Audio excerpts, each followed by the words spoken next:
సిద్దిపేట జిల్లా హుస్నాబాద్లో రాజ్యాంగ నిర్మాత డాక్టర్ బిఆర్ అంబేద్కర్ 135వ జయంతి ఉత్సవాలను పురపాలక సంఘం ఆధ్వర్యంలో ఘనంగా నిర్వహించారు.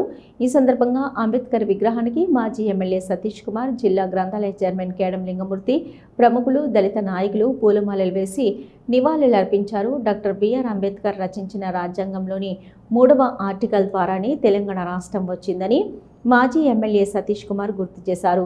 నేడు బడుగు, బలహీన, అణగారిన వర్గాలకు రాజకీయ, విద్య, ఉద్యోగ అవకాశాలలో రాజ్యాంగం ద్వారా డాక్టర్ బిఆర్ అంబేద్కర్ సమాన అవకాశాలు కల్పించారన్నారు.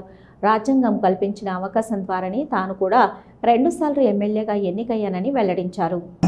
అన్ని పార్టీల అందరి భాగస్వామ్యం కూడా ఉంది ఇట్లా కావడానికి. ముఖ్యంగా మనం ఊకే నిన్న జరిగిపోయిందని, మొన్న జరిగిందని, 10 ఏళ్ల క్రితం జరిగిందని ఊకే చెప్తూ విమర్శిస్తూ ఏడుస్తూ బాధపడుతూ ఉండేదానికన్నా ఇంకా మన ముందున్నది ఏంది ఛాలెంజ్. ఇప్పటికీ ఈ లెవెల్కి వచ్చినాం.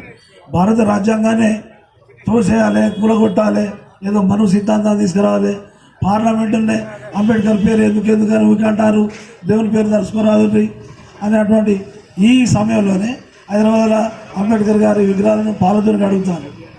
ఏ సిద్ధాంతాల వ్యతిరేకం కాదు నేను. మరి అట్లా అన్నైనా కూడా నేను ఆవేశపడి అన్నా అని చెప్తే మంచిగా ఉంటుంది కదా. అంటే ఇదంతా దేశంలో ఇప్పటి నుంచి కాదు, 1952 నుంచి ఫస్ట్ జనరల్ ఎలక్షన్ నుంచి ఇప్పటి వరకు 18 సార్లు పార్లమెంట్ ఎన్నికలైనాయి, 14-15 సార్లు అసెంబ్లీ ఎన్నికలైనాయి మన రాష్ట్రంలో. మన ఓటు కోసం చూస్తారు, వాళ్ళ అధికారం రావడం కోసం చూస్తారు.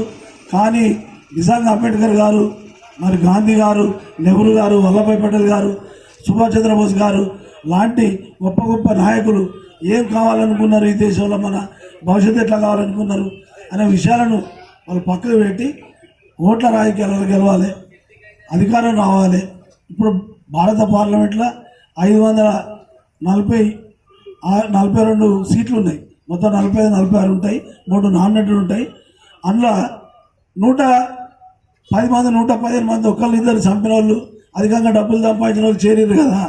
18 సార్లు పార్లమెంట్ ఎన్నికలు అయినాయంటే మొత్తం రాజ్యాంగానికి వ్యతిరేకంగా ఉన్నోళ్ళు, అధిక డబ్బులు సంపాదించిన వాళ్ళు, అధికంగా క్రిమినల్ కేసులు చేసిన వాళ్ళే పార్లమెంట్ చేరారు. ఇలా హుస్నాబాద్ అంబేద్కర్ విగ్రహం దగ్గర మనం మున్సిపల్ అధికారికంగా ప్రభుత్వం చేస్తుంది కాబట్టి మనం ఇక్కడ వచ్చి ఎంత బాధపడ్డా, ఎంత లొల్లి పెట్టినా దీనికి పరిష్కారం ఎట్లా దొరుకుతుంది అంటే మన తల్లిదండ్రులను, మన చిన్నమ్మలను, పెద్దమ్మలను, గ్రామాలలో ఉండే రైతులను, కొత్తగా వచ్చిన ఓటు హక్కులను, తర్వాత మహిళలను చైతన్యం చేసి వాళ్ళతోని నిజమైన ప్రజాస్వామ్య పద్ధతిలో ఓట్లు వేసినప్పుడే బాబాసాహెబ్ అంబేద్కర్ గారికి మనస్తృప్తి అవుతుంది. ఒకటి మనం గుర్తుపెట్టుకోవాలి, ఇవాళ ఎవరు ఏ పదవిలో ఉన్నా కానీ, ఏ రాజ్యాంగం ఇవాళ మన భారతదేశంలో ఇప్పుడు నడుస్తున్నా కానీ, అదేవిధంగా మరి ఏ చట్టం వచ్చినా కానీ ఆ రోజు రాజ్యాంగం రాసిన బిఆర్ అంబేద్కర్ గారు చేయబట్టి మాత్రం ఖచ్చితంగా మనం గుర్తుపెట్టుకోవాలి. తెలంగాణ రాష్ట్రం కూడా దాంట్లో రాజ్యాంగం రాసిన ఆర్టికల్ 3 ప్రకారమే మనం సాధించుకున్న సంగతి కూడా మనం కూడా గుర్తుపెట్టుకోవాలి. అదే కాకుండా ఇంతకుముందున్న వేదికలు ఉన్న వాళ్ళు చాలామంది చాలా విషయాలు కూడా మాట్లాడడం జరిగింది. మరి అందరి అభ్యున్నత కోసం, అందరూ బాగుండాలి, అందరూ కూడా అభివృద్ధిలో కూడా రావాలని చెప్పి ఒక ఆకాంక్షతో తప్పకుండా దానికోసం మనందరం కూడా కృషి చేయాలని చెప్పి కూడా నేను కోరుతున్నాను. ఎవరెవరికో ఏదో భావాలు ఉంటాయి, భావాలు ఉండడం తప్పు కాదు, కానీ ఆ భావం మంచి వైపు ఉంటే మంచిదని చెప్పి నా ఉద్దేశం. ఎందుకంటే ఎవరికైనా కానీ ఒక పదవికి వచ్చిన తర్వాత, లేకపోతే ఇంకేదో పంపదీసిన తర్వాత వాళ్ళ వెనుక ఉన్న వాళ్ళని ముందు తీసుకొచ్చే ప్రయత్నం చేయాలి.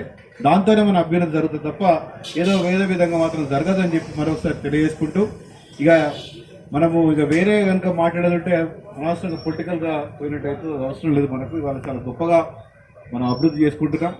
అదే కాకుండా నేను ఇవాళ మరి ఇక్కడ రావాలి అని చెప్పి కోరగానే, మరి నాకు ఎన్ని పనులు ఉన్నా కానీ మీ దగ్గరికే నా మీద ఎంత ఒత్తిడి ఉన్న సంగతి మీకు తెలిసి ఇప్పుడు ఎదురుతి మీటింగ్ వల్ల అయినా కానీ తప్పకుండా నేను రావాలంటే ప్రతి సంవత్సరం కూడా వస్తున్నాను కాబట్టి తప్పకుండా మీ అందరికి కలిసిపోవాలన్న ఉద్దేశంతో, అదేవిధంగా నాకు ఒక అవకాశం అంబేద్కర్ గారికి ఇక్కడ విగ్రహ పూలమాల అలంకృతం చేసే ఒక అవకాశం తీసుకొని వచ్చినాన్ని తెలియజేసుకుంటూ, మీ అందరి సహాయ సహకారంతో తప్పకుండా మేమందరూ కూడా మేము వెంటే ఉంటామని చెప్పి మరొకసారి తెలియజేసుకుంటూ, ఒక చిన్న మనవి ఏంటంటే చాలా పెద్ద ప్రోగ్రాం మేము ఎలగదుర్తిలో కూడా మా పార్టీ పరంగా తీసుకున్నాం. అందరి సహాయ సహకారాలు ఉండాలని చెప్పి కూడా మరొకసారి మీకు కోరుకుంటూ సెలవు తీసుకుంటున్నా. జై భీమ్. గ్రామాన ఇంటింట మరి చెప్పడం కూడా జరిగింది.